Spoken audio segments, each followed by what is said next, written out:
90 की दिहाई में जब पाकिस्तान में एक वाहिद टीवी चैनल पीटीवी हुआ करता था, जिस पर बड़ों के साथ साथ बच्चों के लिए भी मज़े मज़े के प्रोग्राम दिखाए जाते थे। इन प्रोग्राम्स में कठपुतली तमाशा, ऐनक वाला जिन, भूत बंगला, रोशन तारा, मीना की कहानी और साथ साथ कुरान की तालीम के लिए भी बच्चों का प्रोग्राम इकरा नशर किया जाता था, जिसमें बच्चों को कुरान पढ़ना और उसको सही तलफ़्फ़ुज़ उसके साथ उसको सीखने की भी तरबियत दी जाती थी।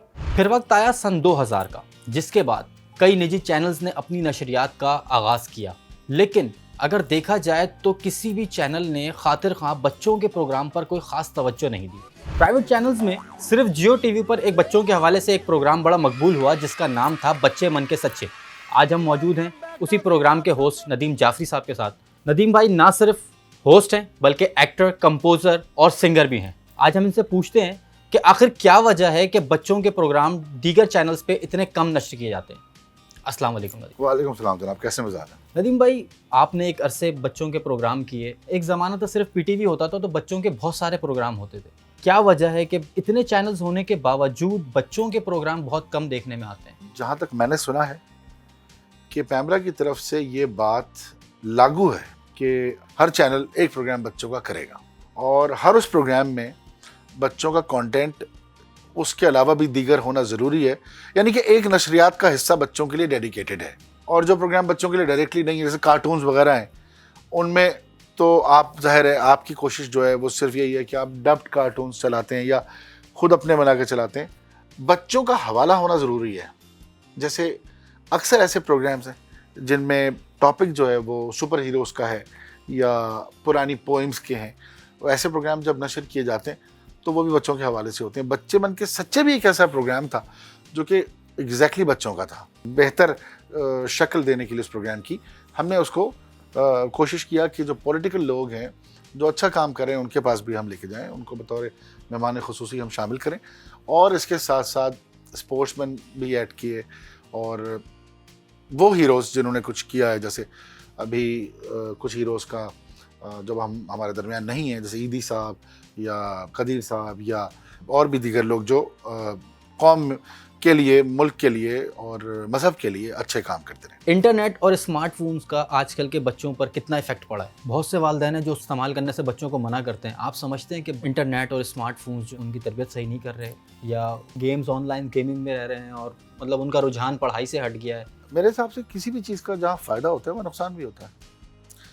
अब ये आप पर है कि आप उसे किस तरह इस्तेमाल कर रहे हैं और आप अपने बच्चों को किस तरह इस्तेमाल करने के लिए दे रहे हैं। मुझे लगता है कि जो भी लोग इस पोजीशन पे हैं कि बच्चों की तरबियत की जिम्मेदारी उन पर है, वो बच्चों को ऐसी तरबियत दें कि उसमें बच्चे किसी भी सहूलत से महरूम भी ना रहें और उसका गलत इस्तेमाल भी करना ना सीखें।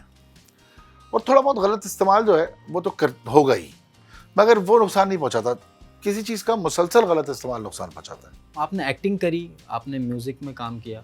बच्चों के प्रोग्राम करने में और एक्टिंग और म्यूज़िक, इसमें क्या फ़र्क है? क्योंकि छोटे बच्चे होते हैं, उनको समझाना अपनी बात ये थोड़ा मुश्किल होता है या ये कैसा एक्सपीरियंस होता है? शुरू में बहुत मुश्किल था, इतना मुश्किल था कि खालिद अनम साहब हमारे बच्चों के यानी कि कंटेंट हेड थे किड्स डिपार्टमेंट के। उन्होंने मुझसे कहा कि ये बड़ा मुश्किल काम है जो तुमने शुरू किया है। तो मैंने उनसे कहा कि वाकई में पहली 2 एपिसोड जो हैं उसमें वो एक हमारा उर्दू का मुहावरा ना, पसीने छूट जाना, तो वो वाली कैफियत थी। क्योंकि बच्चे अगर खुद से ना बोल रहे हो तो आपने उनको बुलवाना है या कहलवाना है कुछ, ही आसान बात नहीं है। हमारा program is based on natural instincts, जो बच्चों की हिस्से हैं, सच बोलना और मुख्तलिफ बातों के जवाब बर्जस्ता देना। यही उस प्रोग्राम की खूबसूरती भी है कि जो बच्चा बिल्कुल भी नहीं बोल रहा उससे भी कुछ ना कुछ बातें की जाए तो वो बोलने लगता है। अच्छा, 10 साल पहले जो बच्चों का एक मिजाज था और आज के उसमें कुछ फ़र्क आया? बच्चे अब क्या देखना चाहते हैं और क्या उनका इंटरेस्ट किस चीज़ में ज़्यादा है? बड़ा अच्छा आपने सवाल किया। ज़मीन और आसमान का फ़र्क है। बच्चे अब बहुत ज़्यादा सोच से बरतर हो गए हैं, बहुत अच्छा सोचते हैं, अच्छा बोलते हैं, इंटरैक्टिव ज़्यादा हो गए हैं, कम्युनिकेशन स्किल्स उनकी बहुत बेहतर हो गई हैं।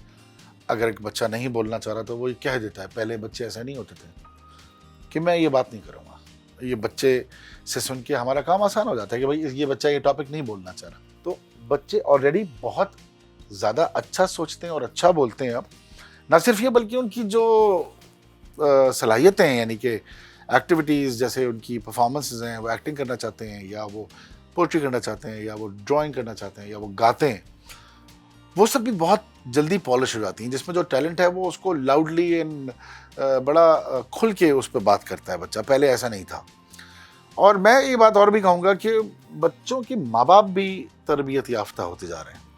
उस दौर के बच्चों के माँ बाप एक्चुअली उस बात को फोकस नहीं कर पाते थे कि बच्चे से एक फ्री हैंड आउटपुट लेने के लिए, एक खुली आउटपुट ऐसी जो जिससे कि बच्चे का रुझान पता लगे कि वो क्या कर सकता है, किन सलाहियतों का मालिक है। ये शरारतें जो होती हैं ना, इनको रोकना नहीं चाहिए।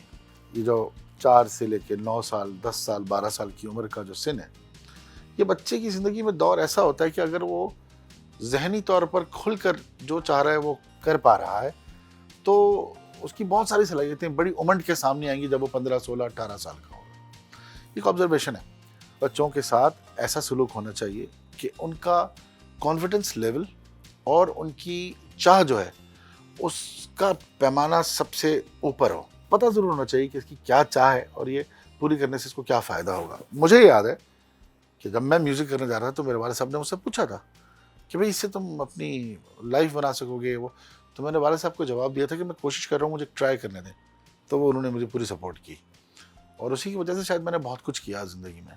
अभी किन प्रोजेक्ट्स पे काम कर रहे हैं और फ्यूचर के क्या प्लान है आपके? अभी मैं बच्चों का एक प्रोग्राम कर रहा हूँ पाकिस्तान टेलीविजन से, उसका नाम है जूनियर स्टार्स नदीम जाफरी के साथ। और मेरी ख्वाहिश ये होती है कि उसमें हर एक क्वार्टर के अंदर कोई 2 से 3 नए सिंगर्स प्रोड्यूस करूँ, सिखा के उनको ट्रेन करके। न्यूज़ चैनल्स की म्यूज़िक मैं करता हूँ और 2002 से कर रहा हूँ। जियो की बनाई थी सबसे पहले म्यूज़िक, उसके बाद बहुत से चैनल्स की बनाई, तकरीबन 17-18 चैनल्स की। फ्यूचर प्लान्स जो हैं वो ये हैं कि बच्चों के लिए और एक बेहतर स्टेज पे प्रोग्राम करना है मुझे। इसके अलावा ऐसे इलाके हैं जो पूरी दुनिया में पाकिस्तान को मुनफरिद करते हैं, वो अपनी नज़र से दिखाना चाहता हूँ मैं। अनदेखा पाकिस्तान जिसे लोगों ने हाँ, नहीं देखा। एग्जैक्टली। एक शो करता रहा हूँ मैं कराची मेंट्री के नाम से निजी चैनल पर, उसी का समझ लें बड़ा पैमाना है ये। और कुछ पोएम्स की ट्यून्स ऐसी थी जो मुझे लगा को रीडू करना चाहिए, तो मैंने पुरानी राइज बड़ी अच्छी जो पोएम्स हैं उनकी ट्यून्स जो हैं वो रीडू की हैं। जैसे फॉर एग्जांपल चू चू चू चू चा चा घड़ी पे चूहा नाचा, ये बहुत किंडरगार्टन लेवल के बच्चों की ट्यून है, तो उसको मैंने नया किया। बड़ी rock and roll type beat पर है वो। चू चू चू चू चा चा घड़ी पे चूहा नाचा, चू चू चू चू चा चा घड़ी पे चूहा नाचा, घड़ी ने एक बजाया चूहा नीचे आया, चू चू चू चू चा चा। And it's with the rolls of music, drum के रोल्स हैं इस पे और वो सिंक हुए में लिरिक्स के हिसाब से। कुछ की सिर्फ ट्यून नहीं की है और अरेंजमेंट नहीं की है, Humpty Dumpty sat on the wall, Jack and Jill, इन सबको नया कर दिया। और कुछ मैंने नई चीजें लिखी हैं बच्चों के लिए। चलो चले ओ यारा 2 4 कुछ फिर 12 गाए ट्विंकल ट्विंकल तारा, उरुरारा मेरे यारा उरुरारा, ओ चलो चले ओ चलो चले 1 2 3 4 5 6 7 अलिफ बे बेते जिन चहे, इस तरह करके इट गोज ऑन। गाने जितने भी मैंने बनाए और बाद में खुद लिखे वो सिचुएशनल बेस्ड है। जैसे फॉर एग्जांपल